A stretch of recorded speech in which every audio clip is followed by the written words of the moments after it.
तुम्ही जे काय सीडीआर समोर आणले होते त्याच्यावरून क्रॉस क्वेश्चन सुरू झाले होते, म्हणजे खास करून मूळ मुद्द्याकडूनच लक्ष डायव्हर्ट करण्याचा प्रयत्न होता का? मी 5 दिवस मुंबईत नव्हते आणि तेवढ्या वेळात मी अनेक राजकारण्यांनी खराताना प्रश्न विचारायचे सोडून त्यांनी दमानियांकडे सीडीआर कुठून आला याच्यावरच रान उठवण्याचा प्रयत्न केला. मी पहिल्याच दिवशी बोलले होते की ही माहिती सगळी DG सरांकडे, CMकडे आणि तेजस्वी सातपुतेंकडे सगळ्यांकडे पाठवली होती आणि माझ्या मनात तेच होतं की ज्या दिवशी मी मुंबईत परत येईन तेव्हा DG सरांची भेट घेऊन ही सगळी माहिती देईन. पण त्याच्या आधी वाटेल ते बोलणं काय, दमानियांनी अमुक केलं, दमानियांनी तमुक केलं, तर मला ही जी माहिती होती ही केव्हाच यंत्रणांकडे पोचलेली होती. तर आज मी DG सरांशी जवळजवळ अर्धा ते पाऊण तास आमची चर्चा झाली. त्याच्यात मी सगळी जी माहिती होती ती त्यांना दिली. कसा सीडीआर आला होता ह्या सगळ्या, त्याच्यात आमचं बोलणं काय झालं हे सगळं त्यांना दाखवलं आणि हे त्यांना आधी माहितीच होतं. त्यानंतर माझे जे जे अमुक महत्त्वाचे मुद्दे होते त्याच्यावर आम्ही चर्चा केली आणि आज जे मी मांडलं होतं समता पतसंस्थेबद्दलची माहिती, ती जेव्हा त्यांना मी मंथवाईज डिटेल दिले होते, जे मी आता माध्यमांनासुद्धा पाठवले आहेत की जानेवारी महिन्यात एकच महिन्यात जे एरवी 7-8 महिने म्हणजे महिन्याला 7-8 मेसेजेस यायचे, जानेवारी महिन्यात 129 मेसेजेस समता पतसंस्थेचे होते. याचा अर्थ 27, 28, 29, 30 आणि 31 या 5 दिवसात मोठ्या प्रमाणावर उलाढाल झाली.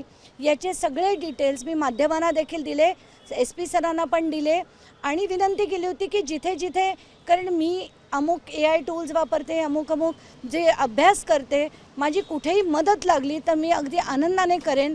कारण खरातसारख्या माणसाला अद्दल ही घडवली पाहिजे. महाराष्ट्रात पुन्हा कुठलाही खरात उभा राहणार नाही. जो महिलांचं लैंगिक शोषण करतो, जो जादूटोणे करतो, जो असले घाण कामं जी त्यांनी केली, पैसे फिरवले, आता रोजच त्याचे नवीन नवीन कांड येत आहेत, असा पुन्हा होऊ नये म्हणून माझा लढा आहे आणि तो मी देत राहणार आहे. नाही, पण मुद्दा हा आहे की कोणत्याही व्यक्तीचे सीडीआर त्यांचे कॉल रेकॉर्ड्स मिळवण्यासाठी एक प्रोसिजर आहे कायदेशीर, तर मग ते तुमच्याकडे कसे आले असा जो प्रश्न उपस्थित अतिशय म्हणजे तोच तर महत्त्वाचा प्रश्न आहे. तर मी त्यांना तोच SMS दाखवले की एका व्यक्तीने मला जे सांगितलं की मला तुमच्याशी बोलायचं आहे, मला तुमच्याशी खरातांबद्दल माहिती द्यायची आहे, फोन करू का? तर मी म्हटलं हो नक्की करा. त्यांनी फोन केल्यावर मला सांगितलं की माझ्याकडे अमुक सीडीआर आहे जो मला तुम्हाला द्यायचा आहे आणि ते दिल्यानंतर मी पहिलं काय केलं तर एक तर त्याची ऑथेंटिसिटी चेक केली. ती चेक करण्यासाठी मी AI वापरलं. त्यानंतर त्यांची जी डिटेल्स होती ती व्हेरीफाय केली आणि पहिलं हे जेव्हा मी रात्री केलं, सकाळी 7 वाजता मी DG सरांकडे ही सगळी माहिती पाठवली आणि मग एक फॉर्मल मेसेज लिहून तो तिघांकडे पाठवला. आता जो सीडीआर कोण घेऊ शकतो, मिळवू शकतो, तर अंजली दमानिया कोणाकडनं जर सीडीआर मागून तो इल्लीगली मिळाला तर मी डेफिनेटली गुन्हेगार आहे. जर माझ्याकडे तो कोणी पाठवला असेल तर प्रश्न कुठे येतो आणि ते सुद्धा मी मागून जर पाठवला असेल तर गोष्ट वेगळी, जर माझ्याकडे ती माहिती आणून दिली तर हा प्रश्नच उद्भवत नाही. दुसरी गोष्ट, विसिल ब्लोअर प्रोटेक्शन जे असतं, तर एखादी माहिती माझ्याकडे आली ती दडवून ठेवण्यापेक्षा ॲज अ विसिल ब्लोअर माझं कर्तव्य आहे की ते मी बाहेर काढणं आणि जे मी एक्झॅक्टली केलेलं. सुषमा अंधारेंनी तुमच्यावर आरोप केला की तुमचीही चौकशी झाली पाहिजे असं म्हणतात. अतिशय ती माझी चौकशी करायलाच मी DGंकडे आता गेले होते आणि सगळी माहिती होती मी त्यांच्यापुढे मांडलेली आहे. त्यामुळे अंधारेंना काळजी करू नका. त्यांना म्हणा तुमचा खरा फोकस एकनाथ शिंदे पाहिजेत, पण तुम्ही त्यांच्या गटात जाणार आहात का की तुम्ही त्यांच्यावर बोलण्याऐवजी माझ्यावर बोलताय?